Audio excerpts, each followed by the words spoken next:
Vamos a hablar un poquito, siempre hacemos una breve introducción para aquellas personas que se conectan por primera vez, que no saben o no han escuchado qué es la biodescodificación o qué hacemos desde la biodescodificación. Así que vamos a hablar un poquito de eso, de cómo el estrés se manifiesta en nuestro cuerpo y qué es lo que hacemos con la biodescodificación para después pasar a entender qué sucede desde la parte emocional detrás de la artritis y detrás de la artrosis. Vamos a tratar de entender cómo el estrés se manifiesta en distintas partes de nuestro cuerpo según cuál sea la vivencia con la cual hayamos experimentado ese estrés.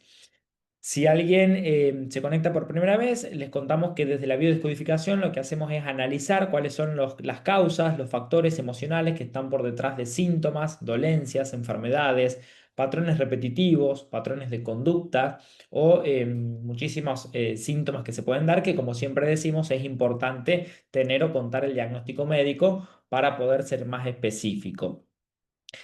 Ahora, algo que tenemos que tener en cuenta, que muchas veces enseñamos, es que no es el estrés en general, si bien muchas veces escuchamos o repetimos la frase, claro, esa persona se enfermó por el estrés, o cómo no se va a enfermar si mira cómo se estresó, o mira la situación que vivió. Una de las cosas que entendemos nosotros es que tenemos que analizar el sentido biológico del síntoma, es decir, en qué parte del cuerpo aparece el síntoma, de qué forma, de qué manera, porque ahí nos va a indicar cuál fue la vivencia que la persona tuvo ante ese estrés. Dentro de un proceso de acompañamiento, lo que hacemos en una consulta de biodescodificación, cuando la persona viene con un diagnóstico, es hacerle una serie de preguntas, una serie de consultas que le hacemos a esa persona para encontrar, previo a la enfermedad, antes de esa enfermedad o de ese diagnóstico, qué situación de estrés vivió. Por supuesto que no va a ser cualquier situación de estrés, suele ser una situación de estrés muy particular, pero que cuando la encontramos no nos quedamos con eso, no nos quedamos con que, listo, ese es el estrés y ya está, sino que lo que buscamos es, bueno, cómo ese estrés se vivió ante esa situación que te pasó, qué sentiste, qué pensaste, qué es lo que pudiste expresar, pero también qué es lo que no pudiste expresar, qué te guardaste en ese momento. ¿Qué tenías ganas de hacer y no podías? ¿O qué tenías ganas de decir y no podías? Y eso es lo que vamos a ir analizando un poquito en esta charla, entendiendo cuáles son esas emociones o esas situaciones que están por detrás de estos síntomas o de estas enfermedades.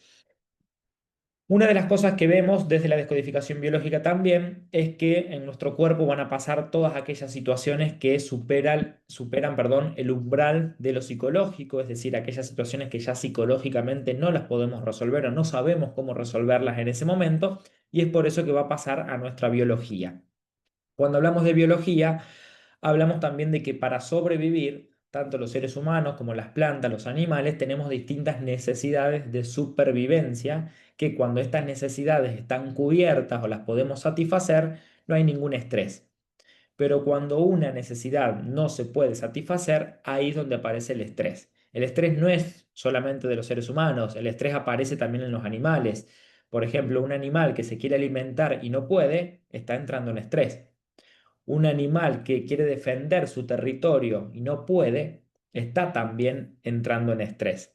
Y cuando ese estrés no lo puede resolver, su biología va a intentar resolverlo, como de manera biológica. Claro que hay necesidades que sí son exclusivamente de los animales, otras de las plantas y otras de los seres humanos. Algunas compartimos, otras no. Pero lo que voy es que el síntoma siempre va a ser una respuesta a una de estas necesidades no satisfechas o no cubiertas. Dentro de esto, en los seres humanos, por lo general, nos solemos adaptar, como le decimos nosotros, nos solemos enfermar o adaptar por siete necesidades principales. Estas son alimentación, reproducción, defensa del territorio, comunicación, identidad, pertenencia y valorización. Es decir, si me quiero alimentar y no puedo, mi biología va a entrar en estrés. Si quiero pertenecer a un clan, a un grupo, a un grupo social y no puedo, mi biología va a entrar en estrés. Si me quiero comunicar y no puedo, también. Y la última, la que nombramos, que es la que tiene que ver con lo que vamos a hablar hoy, que es la valorización, es exclusivamente de los seres humanos. Los animales tanto no lo viven, pero el ser humano sí, que es el tema de valorizarse, de uno sentirse valioso o uno sentirse que lo que hace sirve, importa, tiene un valor. Todos tenemos esa necesidad de sentirnos valiosos o importantes en algún momento de nuestra vida. Cuando se lo podemos cumplir, no nos representa ningún estrés, no hay ningún síntoma. Cuando eso no lo podemos cumplir, cuando vivimos la otra polaridad, es decir, vivimos conflictos de desvalorización, siento que perdí mi valor, siento que no tengo valor, siento que lo que hago no sirve, no funciona o no vale, ahí es donde aparecen los conflictos asociados al sistema locomotor. Se le agrega, obviamente, la función, lo que es el sistema locomotor, ¿para qué nos permite? Nos permite hacer, primero que es el sostén y la estructura de todo nuestro cuerpo, ¿no? Pero nos permite también lo que es el movimiento. Yo con el sistema locomotor me puedo mover, me puedo desplazar, entonces ahí también hay otro conflicto que muchas veces se asocia a síntomas en el sistema locomotor. No es solamente la desvalorización, sino también un conflicto con el desplazamiento o un conflicto con el movimiento. Y si uno pregunta, bueno, Agustín, ¿cuál es un conflicto o qué significa un conflicto con el movimiento? Bueno, por lo general suelen haber dos. Cuando uno dice conflicto con el movimiento o conflicto con el desplazamiento, suelen ser dos cosas. O quiero ir a un lugar y no puedo, por lo tanto me conecto con una impotencia, quiero y no puedo. O al revés, me siento obligado, me siento obligada a ir a un lugar que no quiero. Ahí aparecen los famosos tengo que. Cuando decimos tengo que hacer tal cosa es porque por detrás suele haber como una responsabilidad mayor o como un sentimiento de obligación, ¿no? Cuando uno dice tengo que ir a trabajar, es distinto a decir voy a ir a trabajar. Uno no dice tengo que irme de vacaciones, uno dice me voy a ir de vacaciones porque uno disfruta las vacaciones, ¿no? Pero el tengo que muchas veces lo utilizamos cuando lo que vamos a hacer no lo disfrutamos o cuando nos representa una obligación. Y ahí vamos a encontrar todas esas incoherencias. Por eso cuando uno dice tengo que ir a trabajar, tengo que ir a visitar a mis padres, tengo que mandar este mensaje, es porque quizás en el fondo la persona no lo quiere hacer y lo siente como una obligación. Me siento obligado a tener que ir a este lugar que no quiero. Y muchas veces, como eso nos estresa, si yo voy un día a un lugar que no quiero, no va a pasar nada porque lo puedo manejar el estrés. Si voy 2 días a un lugar que no quiero, no pasa nada porque, bueno, el estrés lo puedo ir manejando, lo puedo ir soportando. Ahora, si voy un mes, si voy un año, si voy 20 años a un lugar que no quiero, mi biología, ahí es donde aparecen las frases como, bueno, mi cuerpo pasó factura. En realidad mi cuerpo lo que hace es enviarme mensajes que a veces no los escuchamos. Entonces, claro, cuando yo llevaba un año yendo a un lugar que no quería ir o haciendo cosas que no quería hacer, mi biología me envía, por ejemplo, un dolor de ciático que aparece en el sistema locomotor, que afecta a los nervios, por ejemplo, y que me impide mover y que me impide caminar. Lo cual puede ser incómodo, puede ser doloroso, pero el cerebro dice, solución perfecta. Un segundito que se me activó acá una función en la computadora. Ahí está. Lo que les decía es que para el cerebro, para la biología, es una solución perfecta el hecho de no moverme. ¿Por qué? Porque mi cerebro analiza y si ve que moverse representa un estrés, no moverse puede ser la solución. Pero claro, como yo no paro, como yo lo sigo haciendo y como eso me estresa y como no lo puedo manejar, ahí aparece, por ejemplo, un síntoma a modo de mensaje. Y aparece como un dolor de ciático. Si yo escucho mi cuerpo, si pasa un año y tengo este dolor de ciático, pero yo empiezo a preguntarme, bueno, a ver por qué me apareció, si nunca antes lo tenía, si no hice ninguna mala fuerza, que esto es algo muy común, ¿no? Muchas personas les aparece el dolor porque hicieron un esfuerzo físico, pero hay muchas otras que dicen, yo no hice ningún movimiento, estaba acostado en la cama y cuando me fui a levantar me dio un dolor de ciático muy fuerte que me quedé paralizado, me quedé paralizada. Bueno, ahí es donde aparecen esas situaciones o esos momentos donde decimos, bueno, ¿qué me está diciendo mi cuerpo? O donde deberíamos escuchar qué nos está diciendo nuestro cuerpo, qué mensaje nos está mandando. Si lo podemos escuchar, podemos tener herramientas, podemos saber qué nos dice, podemos en este caso, bueno, a ver qué estoy haciendo que no quiero hacer, dónde me conecto con esta obligación, dónde estoy viviendo esta situación que me estresa. Pero si no lo escucho y lo ignoro y digo, bueno, me tomo una pastilla y ya va a pasar.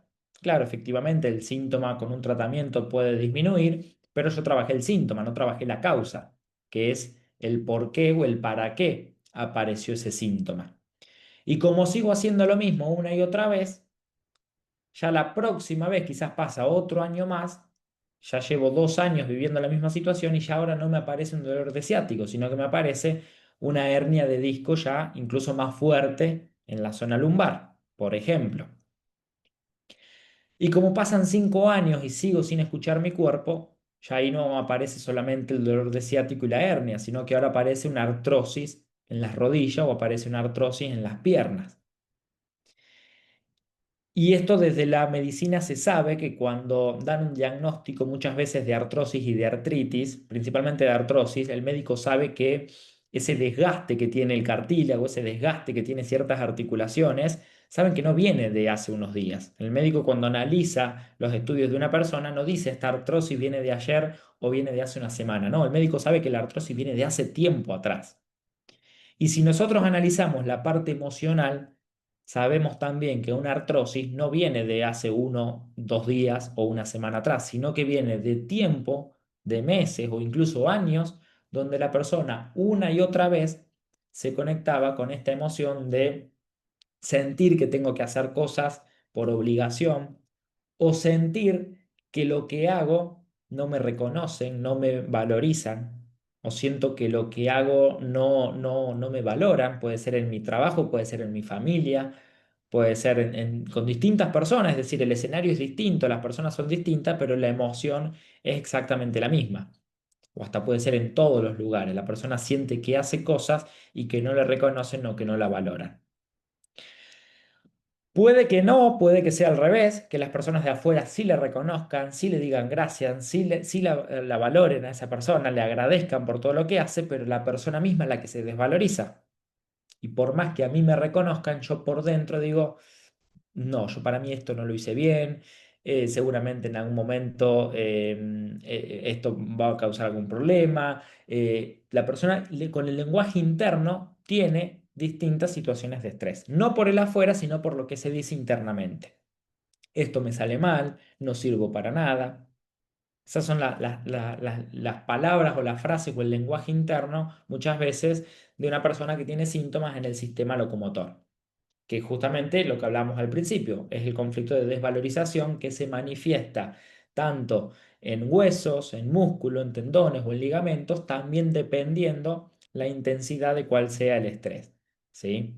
Un simple dolor, un esguince, por ejemplo, y bueno, quizás fue un estrés que la persona vivió que no fue extremadamente traumático o grave, fue una situación que la persona le estresó mucho y que se manifestó, por ejemplo, en forma de un esguince. Ahora, el mismo estrés que la persona no soluciona y lo vive una y otra vez y fue muy fuerte, muy traumático, ahí ya aparece quizás una fractura, por ejemplo, una fractura en el pie o en la mano o en el brazo. Bueno, esto varía mucho del nivel de intensidad también con el cual aparece un estrés.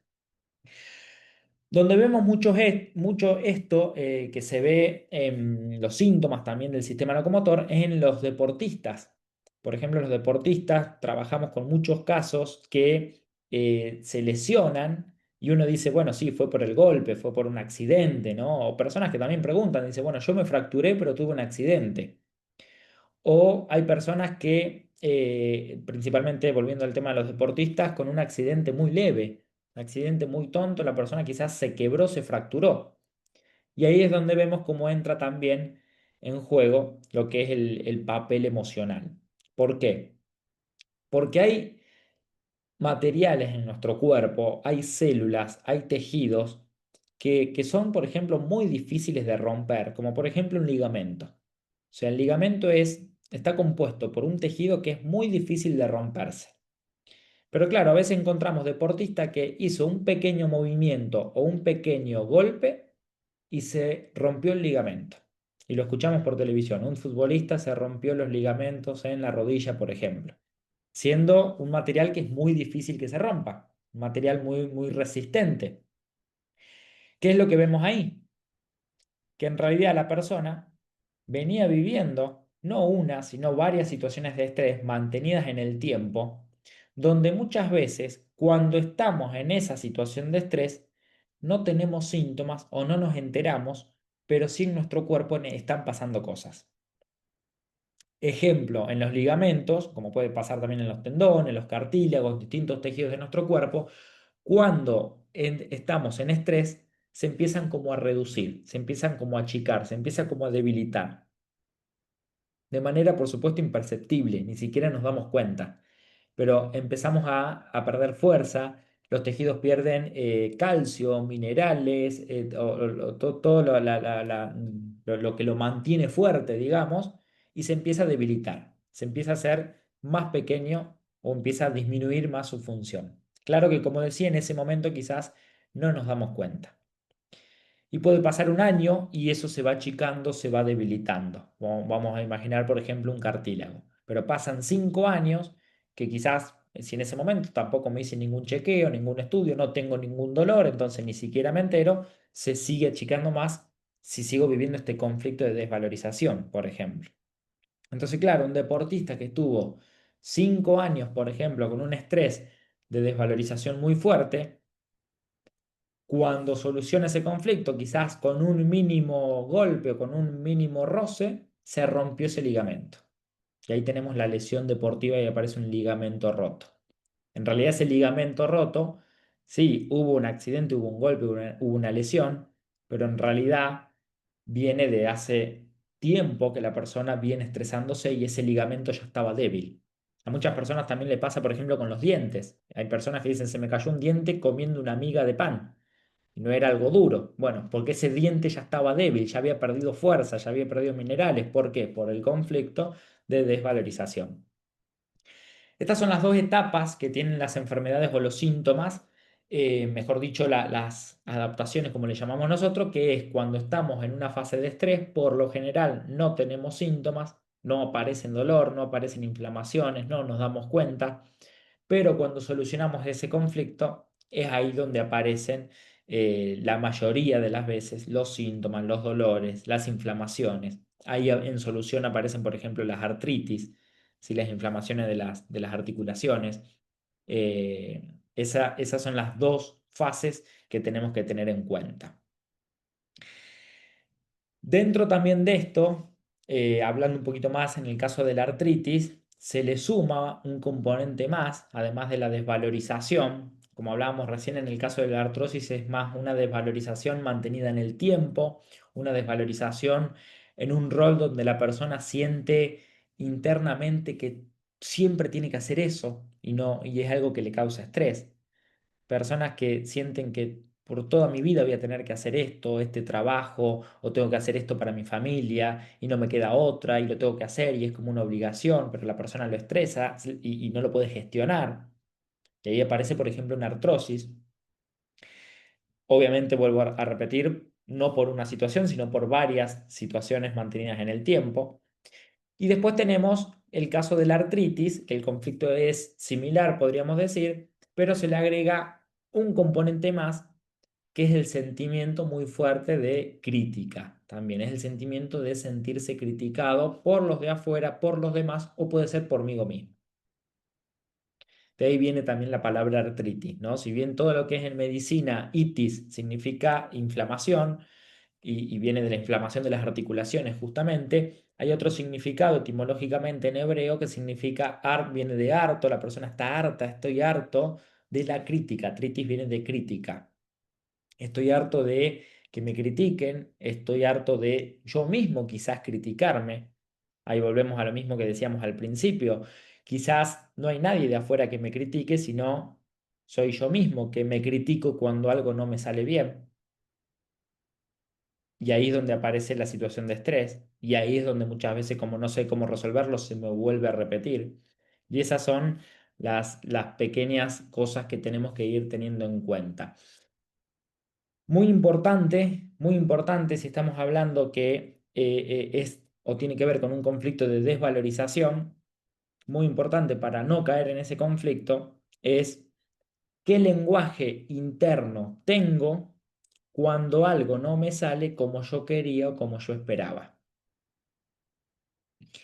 En muchos de los casos que he visto en consulta, en muchos de los casos que he analizado en sesión, las personas que vienen a descodificar una artritis, por detrás se esconde un componente de un programa de perfeccionismo. La persona siente que todo lo que tiene que hacer, lo tiene que hacer perfecto. Ese es el lenguaje muchas veces de la persona que tiene una artritis. Es un sentimiento, ¿no? No estamos diciendo ni que esté bien ni que esté mal. Es lo que la persona siente.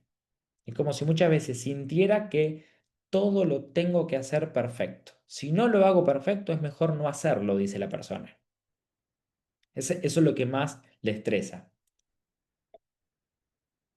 Vamos a ver que una cosa es apuntar a hacer algo bien, apuntar a hacer algo excelente, y otra cosa es apuntar a la perfección. Si yo apunto a que algo lo tengo que hacer perfecto, y siempre me voy a estresar, porque nunca voy a llegar a la perfección. Ahora, otra cosa es decir, bueno, yo voy a apuntar a hacer algo bien, muy bien o excelente. Yo, por ejemplo, hoy que me preparé esta charla, ciertos puntos, ciertas cuestiones que les quiero compartir, lo quiero dar de la mejor manera y lo quiero dar lo mejor posible y de manera excelente. Perfecto no lo voy a dar, porque seguramente termino la charla, como muchas veces me pasa, y digo, uy, me olvidé de comentar esto era importante. Bueno, para la próxima charla lo voy a tener en cuenta y ahí la próxima vez lo hago mejor. Pero no lo voy a hacer perfecto la próxima vez, lo voy a hacer bien o lo voy a hacer mejor, pero perfecto no. Entonces, si caemos en esto de quiero hacer todo perfecto, vamos a vivir estresados. Entonces, muchas veces la persona que tiene artritis lo que tiene que romper es con ese programa de autoperfeccionismo, el de no apuntar a la perfección y el de no juzgarse cuando algo no sale como la persona esperaba. Ahí hay que prestar mucha, mucha, mucha atención a ese lenguaje interno.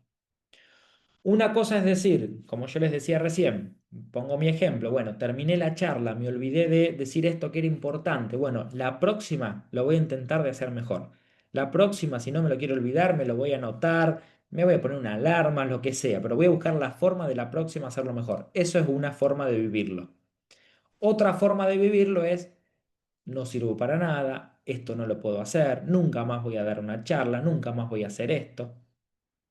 Eso nos lleva a un estrés muy alto. Y esto pasa en todas las áreas y pasa en muchísimas profesiones, ¿no? Desde una persona que no se trabaja en la cocina, que tiene este programa de autoperfeccionismo, que cuando algo no le sale bien dice, no, no sirvo para esto, no voy a cocinar, o cociné y nadie me reconoció, nadie me dijo que estaba rico y la persona se desvaloriza por dentro. Pasa en un médico también, un médico que tiene que operar y que cometió un error y que se siente muy frustrado, por ejemplo. Bueno, ahí es donde viene qué lenguaje interno tenemos cuando algo no nos sale como nosotros esperábamos. Eso es lo que tenemos que prestar atención y empezar a cambiarlo. Y también se lo cuento por experiencia personal, ¿no? Yo era de esas personas que antes, cuando algo no me salía bien, me criticaba y me tiraba para abajo. Después aprendí a transformarlo eso para la próxima vez hacerlo mejor y hacerlo bien y hacerlo excelente, pero no apuntar a la perfección. Claro que estos programas muchas veces de perfeccionismo no son nuestros. Hay veces que vienen heredados del transgeneracional, del árbol genealógico, de lo que hemos aprendido de niños también. Yo he visto casos de personas con artritis de grande que son muy perfeccionistas, pero que ya vienen por un estrés vivido en la infancia donde todo tenía que ser perfecto. Estas personas que nos dicen en las consultas, yo cuando era chico, cuando era chica no me podía equivocar. Si me equivocaba, mi papá me pegaba, si me equivocaba, mi mamá me dejaba sin comer. Y estas son cosas que son duras, pero que las escuchamos día tras día en las consultas. Entonces, claro, vivía la persona en una infancia donde el error estaba mal, donde el equivocarse estaba mal, cuando no nos damos cuenta que a veces del error aprendemos. Pero estas personas vivían con un programa muy fuerte donde no se podían equivocar. Y se alimentaba quizás también en el sistema educativo. La persona le iba mal, ese niño o ese adolescente le iba mal en el examen y encima recibía la crítica de los profesores, no solamente en su familia, sino también en su escuela.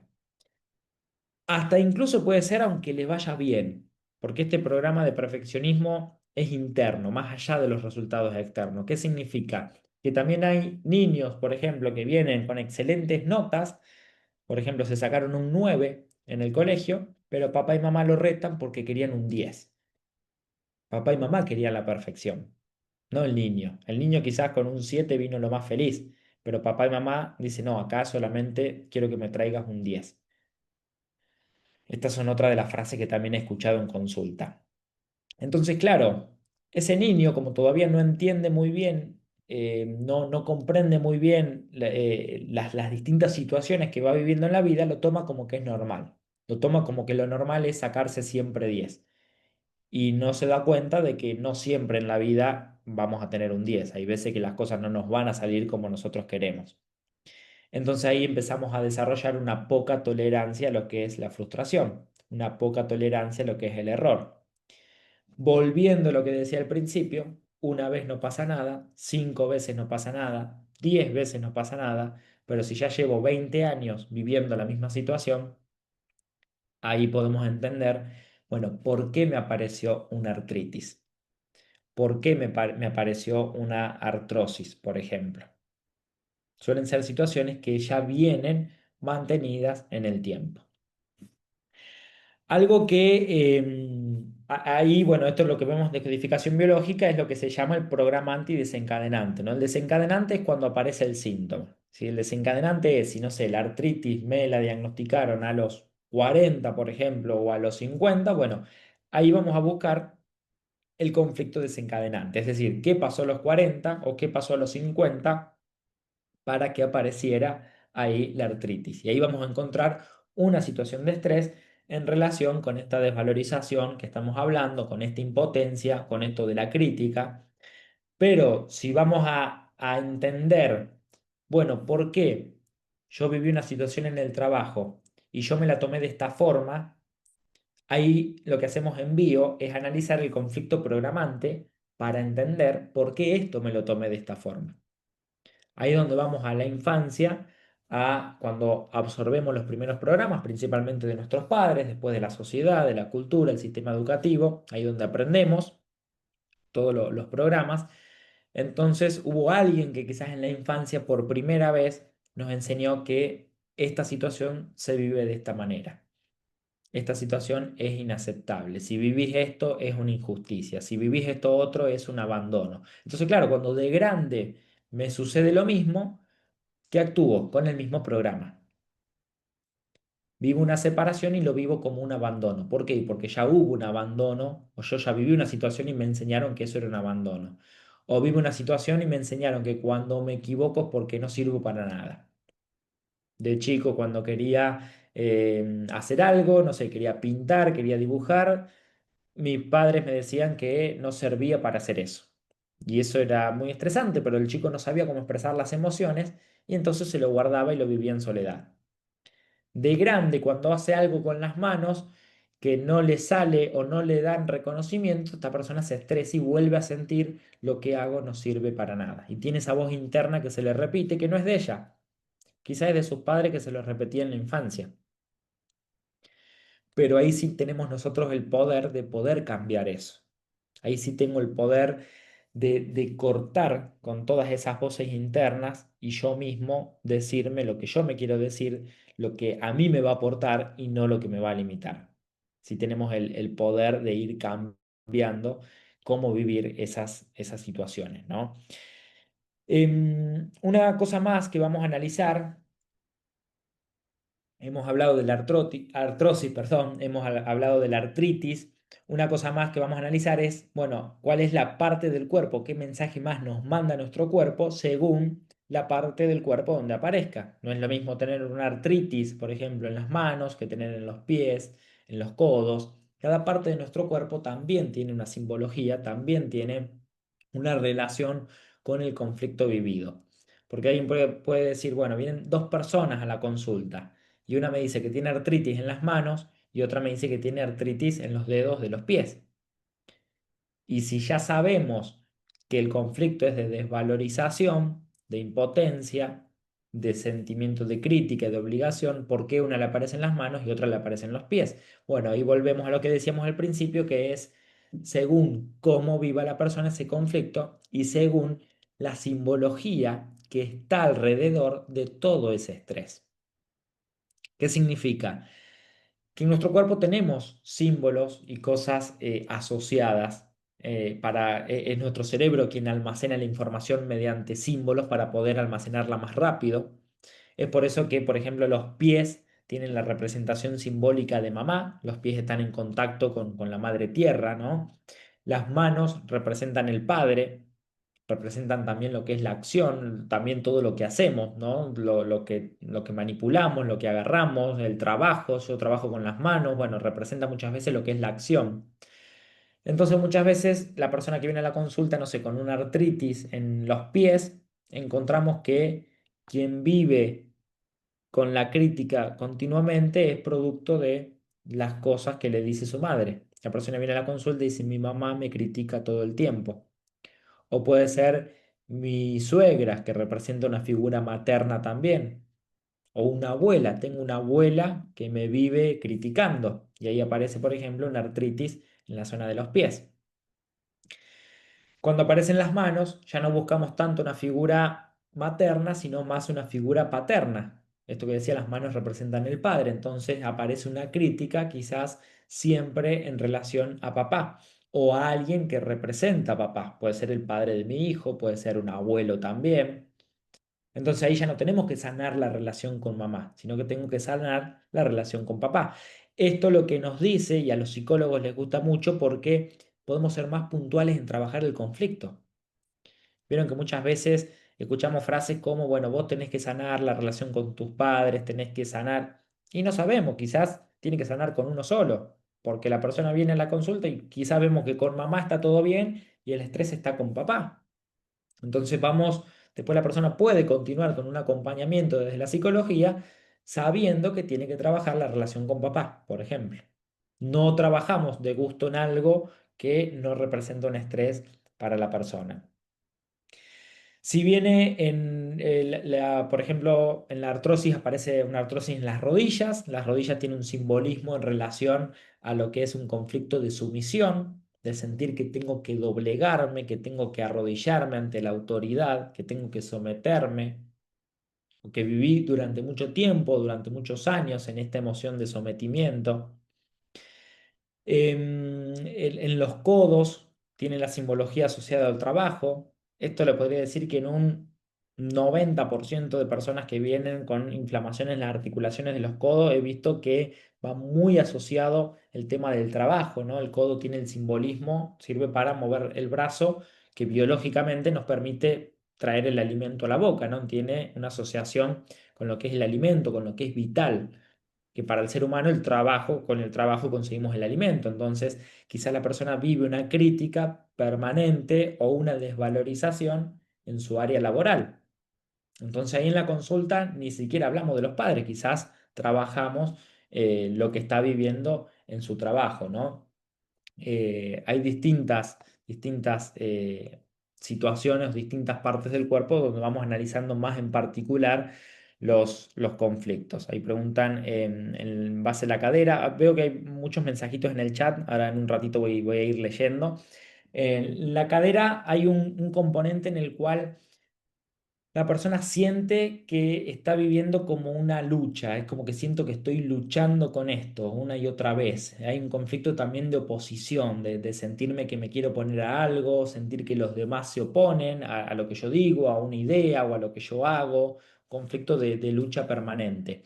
De hecho, siempre ponemos el ejemplo que cuando tenemos que empujar algo o hacer fuerza con algo, hacemos fuerza con la zona de la cadera. Entonces la persona siente muchas veces que es ella misma la que hace todo en el trabajo, en la familia, en su casa. Es como que la emoción que uno dice, siempre cuento conmigo mismo, siempre empujo yo solo, yo sola, y esa es la emoción que muchas veces aparece en las caderas, ¿no? Em, Dentro de esto, bueno, hablamos de desvalorización, hablamos de crítica, hablamos de impotencia, hablamos de movimiento. Estas son una de las emociones, por supuesto, todo esto que estoy comentando acá es muy en general, ¿no? Todo esto no hay que tomarlo ni como una consulta, ni reemplaza ningún tratamiento, ni terapia, ni nada. Esto lo que comparto es nivel general de haber atendido varios casos de personas con artritis, con artrosis o con distintos dolores o síntomas en los huesos. Cada consulta tiene que ser, por supuesto, atendido en particular, porque vuelvo a lo mismo que decía al principio, dos personas vienen con el mismo diagnóstico, las dos con una artritis, pero las dos viven conflictos diferentes. En el fondo la emoción es la misma, pero los conflictos se manifiestan de distinta forma, entonces hay que tener en cuenta cada caso, por supuesto, en particular.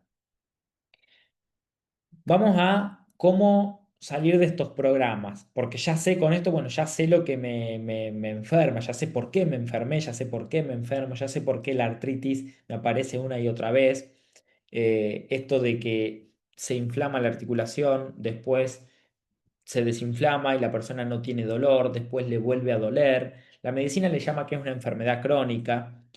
Nosotros entendemos que en realidad no existen las enfermedades crónicas, sino lo que sucede es que una y otra vez la persona vuelve a vivir la misma situación. Una y otra vez vivo el mismo conflicto, el mismo estrés y por ende una y otra vez aparece el mismo síntoma. Entonces lo que es crónico es el conflicto, no el síntoma. Si yo trabajo el conflicto, enfermedad crónica que podía tener hace 20 años, la puedo dejar de tener, como cuando empiezo a hacer cambios. ¿Y qué cambios? Lo que tienen que ver con estos conflictos que estamos hablando. Si estamos hablando que por detrás hay un conflicto de desvalorización, bueno, muchas veces la desvalorización va asociada también a la estima, ¿no? O a la autoestima. Cómo poder yo mismo, sin esperar de afuera, aumentar mi autoestima, respetarme, qué lenguaje interno, vuelvo a lo que decía al principio, qué lenguaje interno utilizo cuando algo no me sale bien, porque eso también habla del amor propio que yo tengo. Si yo me digo que cuando algo me va mal no sirvo para nada, bueno, me habla de un poco amor propio y donde yo mismo me juzgo y me critico. Si yo me acepto y me respeto y me tolero que puedo fallar, que puedo algo que no me salga bien y que la próxima lo intento hacer mejor, bueno, esa es otra forma también de quererme, de hablarme. No solamente tenemos que tener empatía y amor con los demás, sino también con nosotros mismos. No compararse también, una de las cosas que no comenté es que detrás de toda desvalorización muchas veces lo que hay es una comparación. ¿Con quién? Siempre va a ser con un otro, la mayoría de las veces. Siempre hay comparación con la otra persona lo hace o lo hizo mejor o más rápido o de mejor manera, lo que sea, siempre hay una comparación con un otro. Y esto se ve muchísimo también en el deporte. ¿Por qué? Porque hay una presión muy fuerte, sobre todo en aquellos deportistas que empiezan a ser también el sostén de sus familias, ¿no? Hace poquito comenté de la serie en una de las charlas, la serie del Kun Agüero, donde cuentan ahí de su vida, un futbolista que cuenta de toda su infancia, el padre lo llevaba a jugar en 5 clubes distintos porque le pagaban dinero y con eso sobrevivía la familia, los hermanos y demás. Entonces, claro, imagínense para un deportista la presión tan grande de saber de que si lo hago bien, no solamente resuelvo mi vida, sino que ayudo a mi familia. Entonces, si algo me va bien, ayudo a mi familia. ¿Qué pasa si algo me va mal?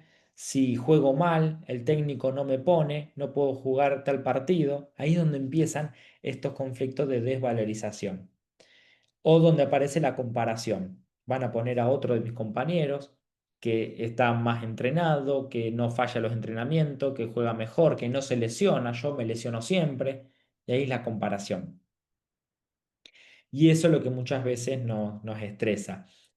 Entonces, con esto quisiera transmitir de que no es que no tenemos que compararnos, sino que lo importante es que nos podamos comparar, pero con nosotros mismos, no compararnos con los demás.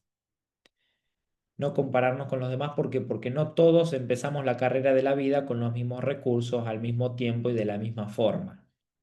Entonces, vivimos en una sociedad donde atribuimos el éxito o la felicidad a un modelo, a lo que los demás ven, ¿no? A lo que los demás dicen, que a los 18 tenés que terminar el colegio y recibirte. Y claro, perdón, terminar el colegio e ir a estudiar, y a los 20 25 recibirte. Y claro, esa persona que a los 25 no se recibió, se frustra. ¿Por qué? Porque ya ahí aparecen los hubiera, o los tendría, ya tendría que haberme recibido. Y después, bueno, cuando uno se recibe, bueno, ya si a los 25 te recibís, a los 26 ya tenés que tener trabajo, a los 30 ya tenés que tener tu casa, tu familia, el auto, las vacaciones, y vemos todo eso como la causa del éxito y la felicidad. Y en realidad venimos a ser felices, y si venimos a ser felices, podemos ser felices con casa, con hijos, sin hijos, haciendo el trabajo que me gusta. A veces me puede tocar hacer un trabajo que no me gusta, pero eso no me va a impedir que sea feliz. El tema está en la comparación. Cosa muy importante también con esto. La comparación hoy aparece mucho por las redes sociales. Entonces tenemos que prestar atención también a eso, ¿no? Nos comparamos mucho por las redes sociales sin darnos cuenta de que lo que vemos muchas veces en redes sociales es es como la punta del iceberg, ¿no? Es lo superficial, es todo lo lindo, todo lo bonito. No subimos muchas veces lo feo, cuando estamos mal, cuando estamos angustiados, cuando estamos llorando, cuando tenemos una crisis económica, cuando muchas veces esas cosas no las subimos en las redes sociales. Entonces subimos todo lo lindo, todo lo perfecto. Y claro, cuando yo veo a otro y digo, mirá la vida que tiene esa persona, lo que sea, y claro, me comparo y me estreso. Pero esa es una percepción mía. Quizás la otra persona está presumiendo, por ejemplo, de una casa lujosa o de un trabajo o de un viaje, y por dentro está sintiendo una angustia muy fuerte. Y yo quizás no tengo nada de eso, pero en el momento me estoy sintiendo bien. Entonces, a eso voy con, no nos tenemos que comparar con los demás. Sí nos tenemos que comparar con nosotros mismos. Decir, bueno, ¿cómo voy a hacer hoy para ser mejor de lo que fui ayer? Para ser mejor persona, para ser mejor en mi trabajo, para ser mejor con mi pareja, con mis amigos, con mi familia, con todo. Y mañana lo mismo. Bueno, ¿qué puedo hacer mañana distinto para ser mejor de lo que hice hoy? Esas son las cositas que tenemos que tener en cuenta, que nos sirven para ir mejorando. Expresar, por supuestamente, cómo nos sentimos, expresar nuestras emociones, poder contárselas a alguien, poder verbalizarlas, eso nos ayuda muchísimo también. Tener coherencia. Hay un micrófono, siento que se está activando ahí. No sé si me ayudan Adus o Gwen, que hace como una interferencia. Tener también el valor de recuperar la coherencia emocional, ¿no? Que muchas veces también nos invita a nuestro cuerpo a través de ciertos síntomas. Coherencia emocional es tratar de pensar, sentir y hacer lo mismo, ¿no? Muchas veces pensamos una cosa, sentimos otra y hacemos otra totalmente distinta, y ahí es donde aparecen muchas veces ciertos síntomas en el sistema locomotor también para reflejarnos esto. Entonces, esas son algunas de las herramientas en el cual uno dice, bueno, ¿cómo puedo descodificar la artrosis? ¿Cómo puedo descodificar la artritis? Básicamente de esta forma, ¿no? Haciendo cambios. Cambiando no solamente alimentación, no solamente ciertos hábitos de ejercicios o cosas que siempre nos pueden recomendar de lo físico, ¿no? Siempre nos centramos en lo físico, en el dolor, pero nunca en lo emocional. Entonces, ¿tengo que hacer cambio físico? Claro que sí, pero también hacer un cambio emocional. Puedo hacer todos los tratamientos de artritis, pero si me sigo criticando una y otra vez, no voy a entender por qué esos tratamientos no funcionan. Entonces, la idea es, si tengo que hacer un tratamiento, lo hago, pero a la vez cuestiono por qué o para qué me apareció esta enfermedad o este síntoma. Y ahí trabajo las dos cosas en conjunto, y ahí por ende podemos ir sanando más rápido. ¿Bien hasta ahí? ¿Sí? Muy bien. Bueno, voy a ir leyendo en el chat. Si alguien tiene alguna dudita, pregunta que quiere interactuar, puede levantar la mano. Habilitamos los micrófonos. Voy a ir leyendo lo que pusieron en el chat mientras y ahora les comparto también para aquellos que quieran seguir los próximos eventos que vamos a tener en el instituto. ¿Por qué es frecuente la fractura de cadera en personas de la tercera edad? Muy bien. En realidad lo que sucede es que obviamente hay un desgaste de la parte física, pero también hay que sumar la parte emocional. ¿Por qué? Porque hay personas, yo conozco personas mayores, de hecho tengo también mi abuela, por ejemplo, que tuvo una caída brutal y no se quebró, por ejemplo, la cadera. Hay muchas personas que han tenido una caída muy fuerte y no se quebró la cadera. Y vuelvo a lo que decía al principio, hay personas quizás de no tercera edad, de no de edad avanzada, que se han caído muy leve y se fracturaron la cadera. Y ahí es donde analizamos también muchas veces la parte emocional, donde ya esa cadera ya venía descalcificada, desmineralizada, ya venía reduciendo esto que decimos, ¿no? En fase activa se reducen los tejidos, se debilitan en todo lo que es el sistema locomotor, huesos, músculos, tendones, ligamentos, en fase activa.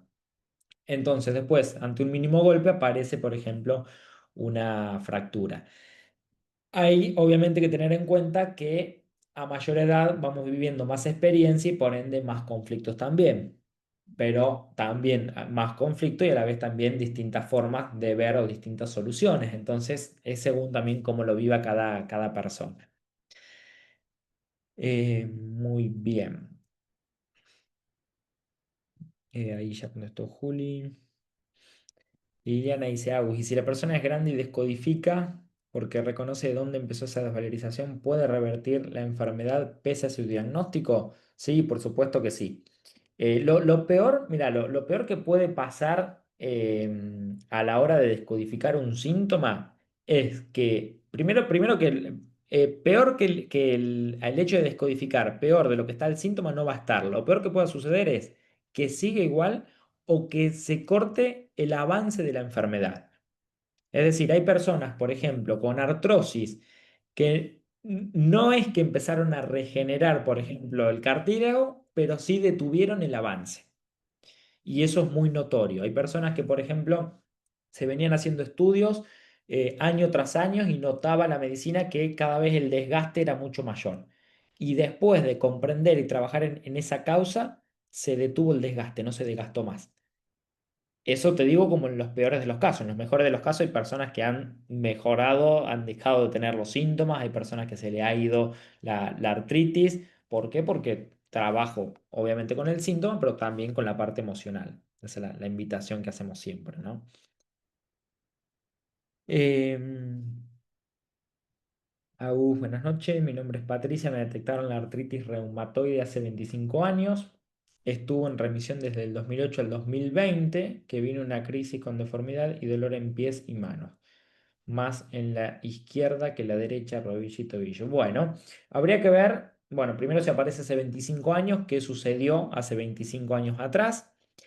Muy importante, sobre todo para aquellas personas que tienen síntomas durante mucho tiempo, si hay una etapa de su vida en la cual el síntoma no estuvo, ver ahí qué cambió, qué hubo distinto en mi vida.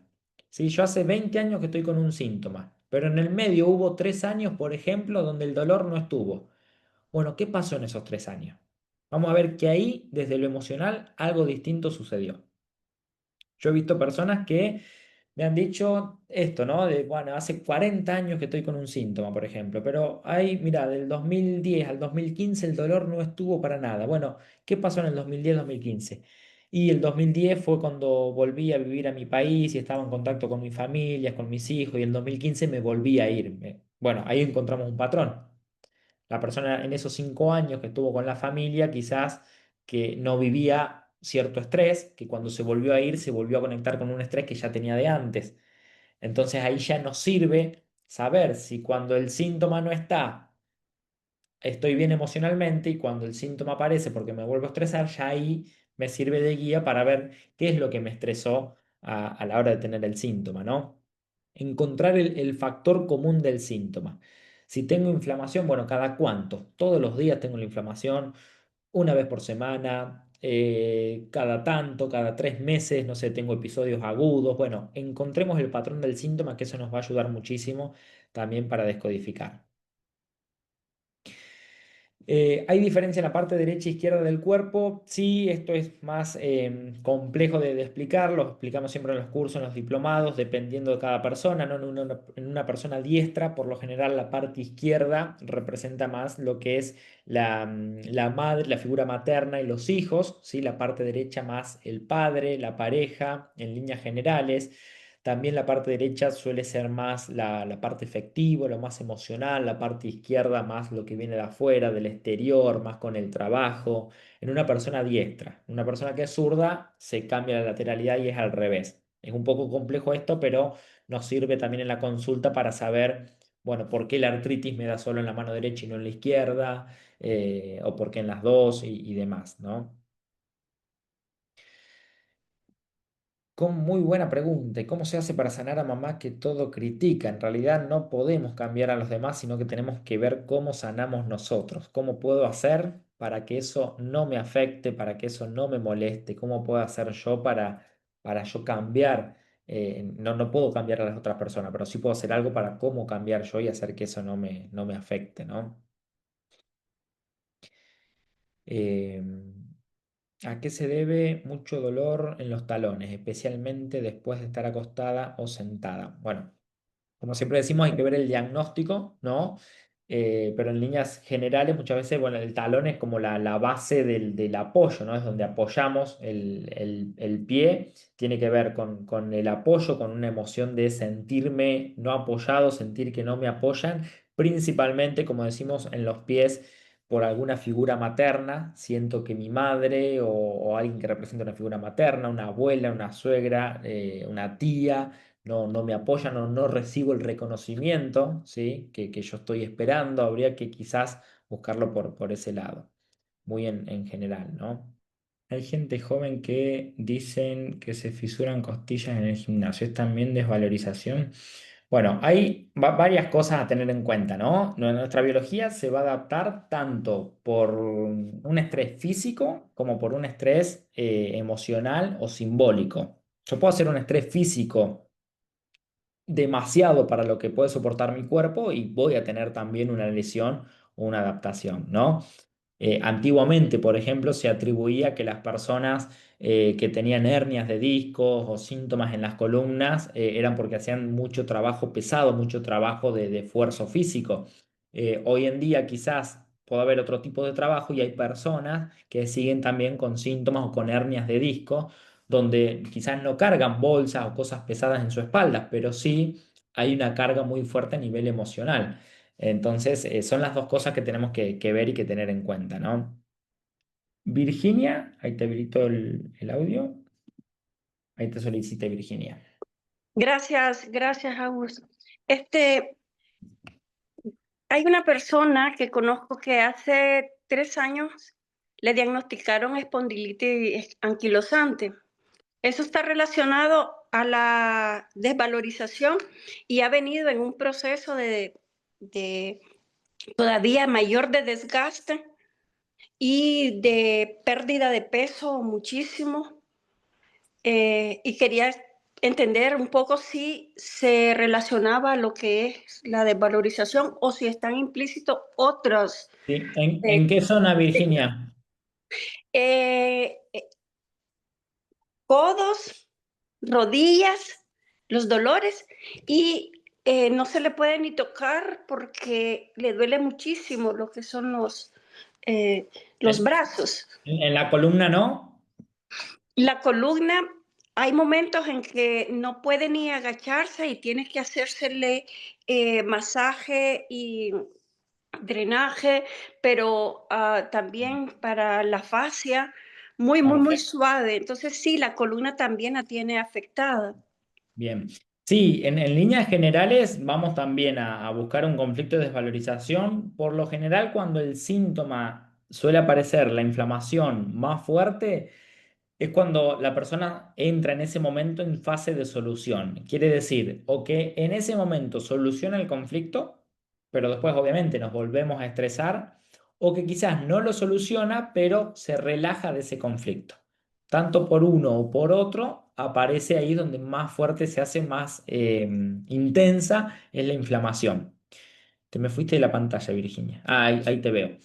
Eso es lo que buscamos, ¿sí? Cuando el síntoma aparece más fuerte, ahí vamos a ver qué sucedió donde la persona se relajó, donde solucionó algo, donde quizás se revalorizó. Muchas veces sabemos que por detrás está la desvalorización, pero cuando aparece el síntoma es porque la persona se revalorizó, hubo alguien que le reconoció o la persona se reconoció su valor, lo que hizo, lo que sea, se sintió bien y ahí aparece el síntoma. No muchas veces en fase activa, sino después de ese conflicto. Así que eso es lo que buscaríamos. Sí, Virginia, gracias. Ahí te volví a habilitar. A ver. Sí, perdona. Y estar en un constante situación de estrés en el trabajo le puede provocar el retroceso. A ver, no podemos analizar a terceros, ¿no? No No, podemos no, no, de analizar a alguien acuerdo. que no Sí, tienes está. Sí, razón. sí, no sabemos si viene exclusivamente por el trabajo o no. Sí No, que la persona, hay que analizar todo el ambiente emocional. Hay veces que es por el vale, trabajo, hay veces que es por la familia, hay veces que distintas situaciones. Sí, obviamente, si vale. conocemos la causa, descubro el conflicto y me sigo una y otra vez conectando o viviendo lo mismo, y se va a hacer más difícil de descodificar ese síntoma. Por eso hablamos a veces de cambios, no solamente de lo emocional, sino hay veces de forma física también, ¿no? Vale, Gracias, Virginia. Bueno, vamos con una más. Ahí me aparece iPhone, no sé cuál es tu nombre. Hola, soy Norma. Norma, ¿cómo estás? Hola, buenas noches a todos. Estoy bien. Tengo 63 años y me diagnosticaron osteoporosis hace como 25 años. Bien. El año pasado me quebré mi brazo y creo que en el 2020 también me diagnosticaron ¿cómo se llama? El síndrome del tenis, del codo de ¿Tenista? tenista, sí, Bien. en los dos codos. Y el año pasado me quebré el brazo izquierdo y tuve que tener cirugía. Mi pregunta es, usted platicó acerca de, o explicó acerca de la desvalorización en los codos referente al trabajo, pero yo siento que mi trabajo es todo lo contrario, o sea, a mí me tratan muy bien, me valoran al 100% y no sé si, Norma, sí, vamos, esto que comenté fue, por supuesto, en líneas generales, no es ok, solamente el trabajo, ah, mi trabajo, sino puede ser el trabajo de la acción, puede ser no lo que hago en el trabajo, sino lo que hago en mi casa, lo que hago el trabajo ok, para mi en general, familia, en ujú, general, ¿no? ok, ajá, Sí, se agrega un componente más en el caso de la osteoporosis. mm, Me dijiste, tenés 63 y esto sí, apareció hace 25 como años. hace, sí, más o menos, ujú, más o Bien, menos. Pero yo perfecto. siento que todo esto, ya después de la explicación que dio, ahora veo que probablemente viene desde que estoy niña, porque eh, yo me comparaba mucho con mi hermana y Claro. eso me creó mi autoestima, baja autoestima, desvalorizarme y compararme y seguirme comparando y comparando, no nada más con ella, con otros, Tal y cual. se hizo más potente, más fuerte. Bien. Pero sí, ¿Sabés que se agrega en esa comparación y en esa desvalorización, principalmente en la osteoporosis? Es como un sentimiento, no sé si te ha pasado alguna vez, de sentir que es como si quisiera desaparecer de este lugar, como si quisiera irme de este lugar que siempre me critican o que me comparan o que me juzgan. ujú, Haber sentido la sensación de querer no estar en este lugar. ujú. ¿Te ha Sí, pasado en algún momento sí, sentir sí, eso? en algún momento, pero no necesariamente era que, era más mis propios sentimientos, no, mis Sí, sí, padres sí. no me criticaban, no me comparaban, Claro.